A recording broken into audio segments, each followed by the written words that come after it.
Tagal ko na kasi hindi nakakapag-bike kaya nakakalimutan ko na kung paano gamitin tong HR monitor.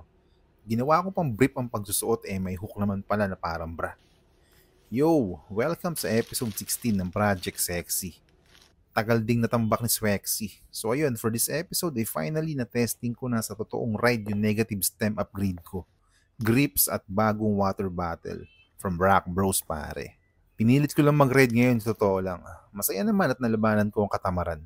Ayun no, nakasapatos na. Wala na akong cash pambaon. Mabutit may tira pa pala akong ampaw. Para sa'yo sana to hindi ka lang namasko. Bago umalis, huwag kalimutan ng tubig. First time gagamitin tong Rock Bros water bottle and cage. Siyempre, ang bike computer hindi rin pwedeng maiwan. Tara na, first 500 meters, para nakakaramdam na ako ng kakaiba. Isip ko baka dahil sa chest strap o baka naninibago lang sa negative stem.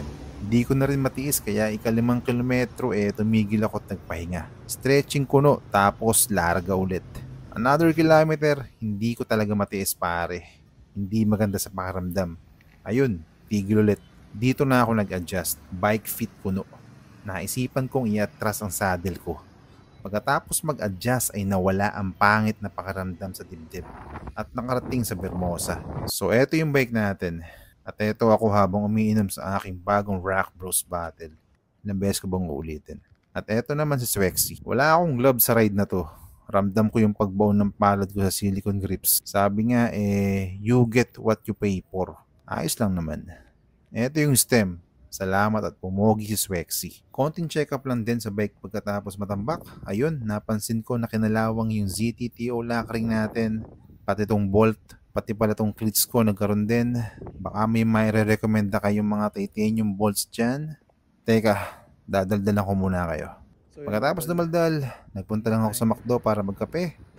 Walang nakatambay pare. Pero may nakatabi tayong Mercedes-Benz. 2 high-end nagtabi. Ayun no. Pagkatapos magkape, itinayo ang basurahan, bumili ng gamot, at nag-unbox ng bagong cellphone. Hulugan lang yan. Like, share, and follow for more. Yup! What's that? What's that? This is a cell phone. Wow!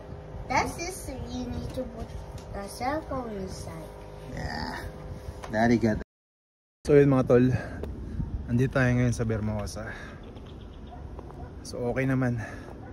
So kanina mula sa bahay papunta dito nakadalawang tigil tayo. Yung unang tigil ko para kasi may masakit sa dibdib ko sa ganito. So iniisip ko baka sa chest strap lang or naninibago ako dun sa bagong posisyon ng bike. So nagpahinga muna ako saglit tapos larga ulit. Pero after siguro mga 2 kilometers parang sumakit na naman. So nagpahinga ulit ako. Tapos yun nga, nag-decide ako na i-adjust yung saddle natin. Kasi feeling ko medyo parang mas nakabaluktot ako ngayon kumpara dati. Kasi bumaba yung yung handlebar ko. So pag adjust ko ng saddle, medyo inatras ko para humaba yung katawan ko. Tapos mabawasan yung pagkakabaluktot ko. So nakarating naman ako dito sa dulo ng Bermosa. So ahon to. Hindi ako nakaramdam nung katulad kanina na hindi komportable yung pakaramdam sa dibdib. So naramdaman ko puro pagod lang, which is normal. So yun, feeling ko tama naman yung pagkaka bike fit puno ko nung in-adjust ko yung saddle. So yun lang.